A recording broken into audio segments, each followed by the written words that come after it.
And welcome back to Coaching with the Bible. This week, episode number 30. That's right, we have reached 30, which is amazing. When I started this 30 weeks ago, I can't say I would have imagined getting to week 5, let alone to week 30. So I'm really excited about the week number 30, really excited about this week's conversation. And this week, the portion of Emor, and our focus this week is on the subject of vulnerability.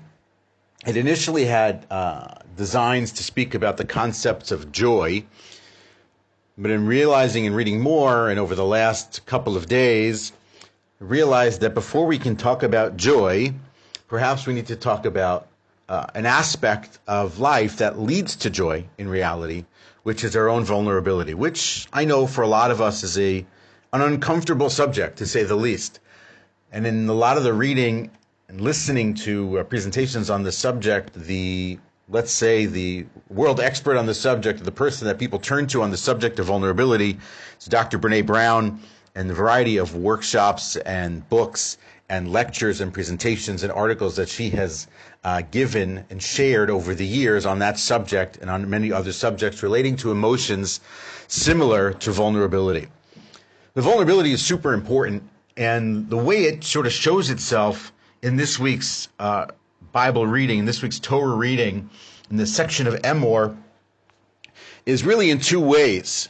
One, in one verse where it simply just describes, in the course of listing out the different holidays, that when we are gleaning from our fields and collecting all that has grown in our fields, we should leave some over for the poor. And so we should be mindful and aware of the financially vulnerable peoples in our populations.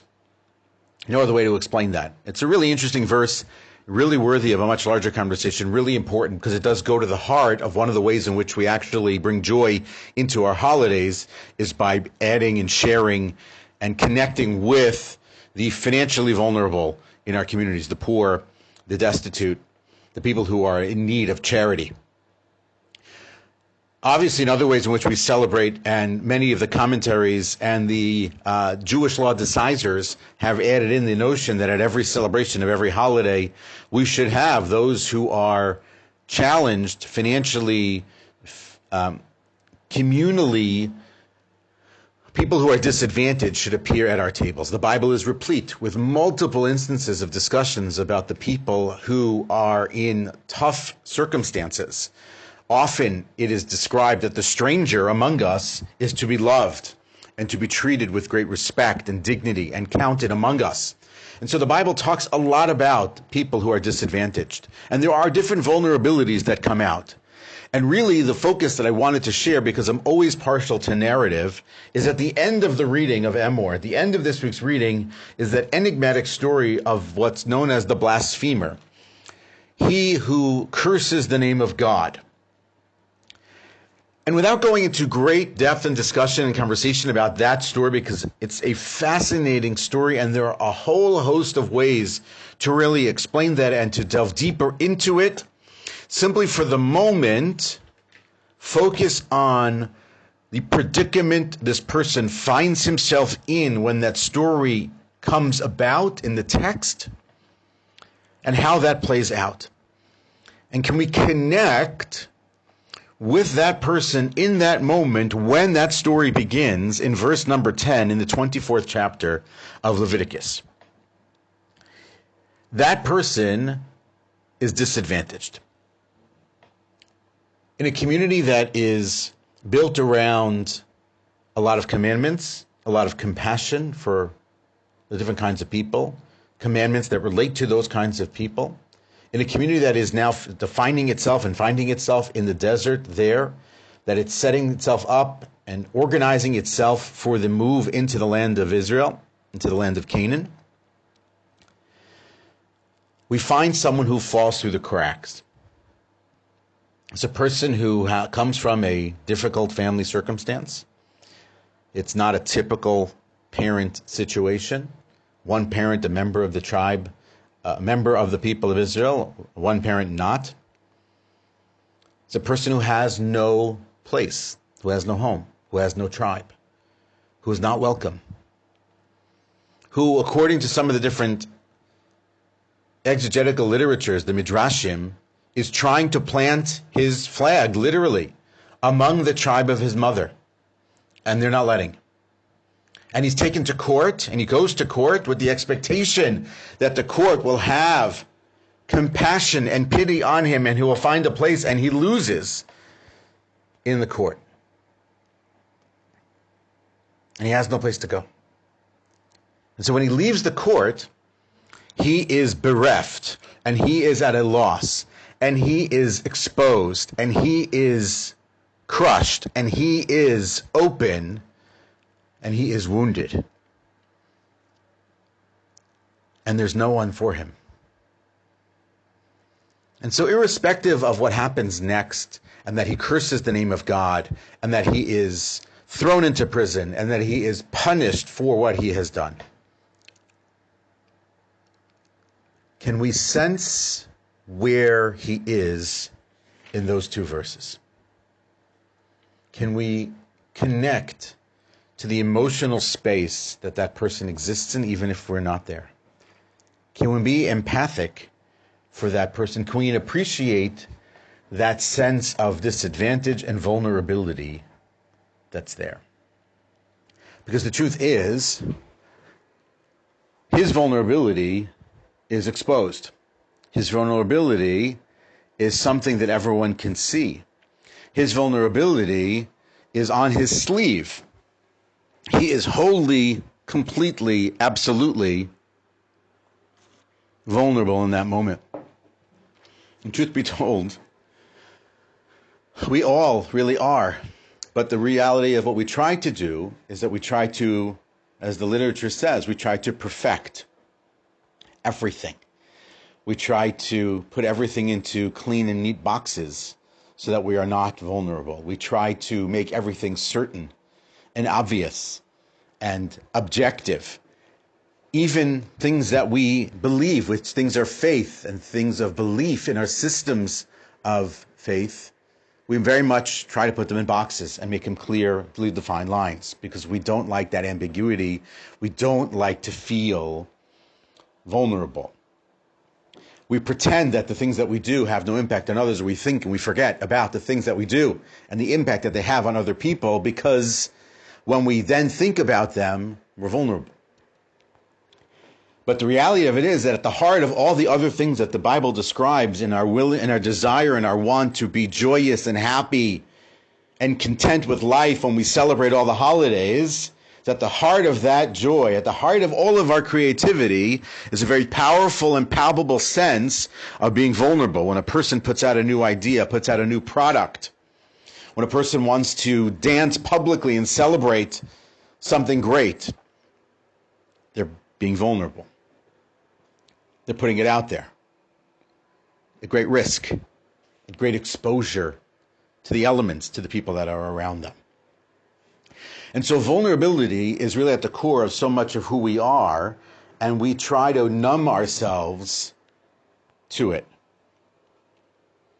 We numb ourselves to so many things, and because we numb ourselves to so many things, and so many of the problems and the issues, the difficulties that we face in life, because we don't want to face that vulnerability. I struggle with it. I know we all struggle with it. That's why I'm talking about it, because part of what we try to do with Coaching with the Bible, part of what we try to do with coaching, is to get into the uncomfortable space so that we can ultimately come out of the other side of the discomfort and find our place of growth from that discomfort. And so it's really important that we sort of sit in that space on the vulnerability aspects. Dr. Brown, in her book, Dare to Lead, and in her other works, Daring Greatly, phenomenal things to read, and her presentations and her talks on this subject, again, on subjects that we are not comfortable speaking about and talking about and going deep on, that emotional side, the idea that vulnerability, we believe that vulnerability is weakness, when in fact vulnerability is strength, and being vulnerable is at the heart of being courageous, and it's at the heart of being a great leader. Talks about the idea that we have to be willing to be vulnerable to get to the other side of these things, to really to have a life of joy and to have a life of celebration, of happiness, we really need to get to our vulnerable side and really begin to expose it and to delve into it and understand it and appreciate it.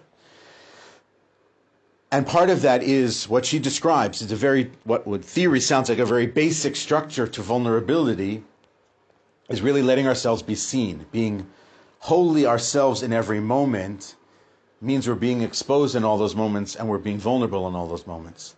And to really try to love wholeheartedly, again, a very hard thing for us to do, even when there's no guarantee on the other side. Those of us who are listeners, who are parents, then we know what that means to love wholeheartedly, to love our children wholeheartedly, with no guarantee of a sense of return from that. The third one and the fourth one, let's start with the fourth one, which is the notion that we are enough, and that when we believe that we are enough, we can do so much more, and we're less beholden to other people and to other things, and to the way in which the world categorizes us or characterizes us, that we are enough, that I am enough, that I've accomplished enough, that I do enough, that I am good enough, as at the heart of our willingness to engage our vulnerability and to, again, be stronger and more courageous on the other side of that. And the last one is the continuous practice of gratitude and joy, that when we continue to practice and lean into our practice of gratitude and joy on a daily basis, then ultimately the other side of what we're trying to do is to get to places of joy and to get to places of creativity and happiness and contentment with life, really to practice that on an in-and-out basis. So that's on the personal side, sort of a longer discussion normally than we usually do on these presentations.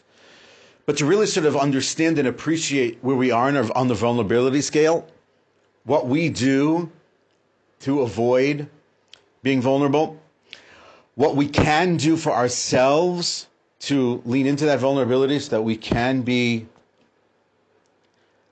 live a much more joyous, a much more fulfilled, a much more wholehearted life. And rather than that, what we normally do is armor up, where we sort of close in and we do the other things that we mentioned earlier, and that we put on all kinds of armor.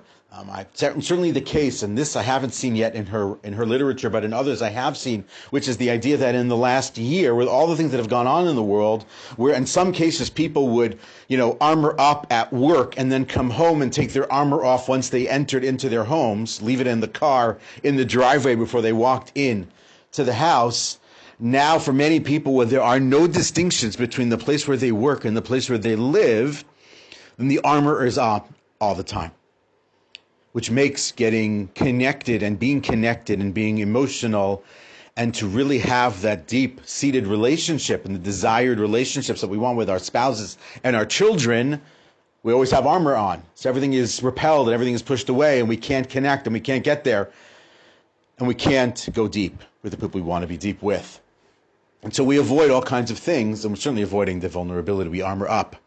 And so we can do a lot to really to sort of delve in. We can do a lot to be empathic for the person who is exceptionally vulnerable, like the person in our story, in the reading in the Torah today.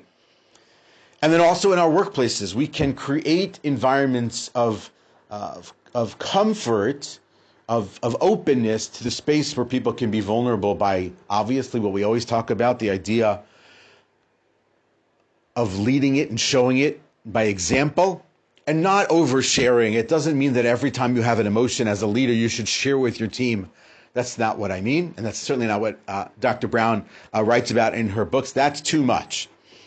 But there are moments when it's important for the leader to share, to acknowledge their own feelings when things are hard, when things are difficult, when things are good, and to check in with those feelings and those emotions, and then to share some of that at the right moments with the team.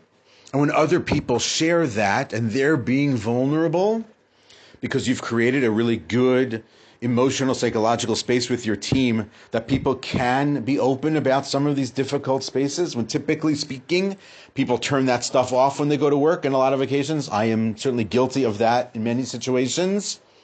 Turning that spigot off to the emotional side of it, but to ask the right questions, to obviously pay attention and to listen to the team and to the team members when they're sharing on this, that are sparking the deeper conversation to get to where you need to get to with these people, not just because you want to help them perform better at work, because you want them to help perform better in life. And then lastly there, to make the changes based on what's being heard. To listen to the people, to ask all the questions, to acknowledge where they are, and then to do nothing about it, is to corrupt what you've tried to accomplish and defile what it is that people have shared. So vulnerability is really important. Because we armor up, and because we don't trust, and because we don't share, we create environments that don't succeed at the highest levels. Because we lack the communication in those spaces where people are, we are unable to get to where we need to get to. And because we don't acknowledge that at the heart of a lot of these difficulties is a person who is avoiding their emotions, a person who is hiding, a person who is armored up, a person who is not aware or willing to go deep on their emotional side, we can't lead the teams and the people that we want to the degree that we want, in the way that we want, to succeed to the level that we want, not just for the business or the project, but for the people themselves. And so what we are able to glean from a very enigmatic story, a very powerful story with some very hard lessons attached to it, many of which we didn't even go near, is that the Bible is full of these commandments and exhortations and verses and ideas about the vulnerable. For the most part, it's people who are financially and communally disadvantaged, which is a version of vulnerability. And we've taken that and we've expanded it to really have a fuller conversation, and we've only just touched the surface on the concept of being vulnerable and vulnerability in general for each and every one of us. On the other side of that, and when we have another opportunity, we'll talk on a deeper sense about the concepts of joy and where joy fits in and how we need to be more joyous in our moments. All those of you who are celebrating, have a Shabbat Shalom. Everyone else, stay healthy, stay safe, and stay happy.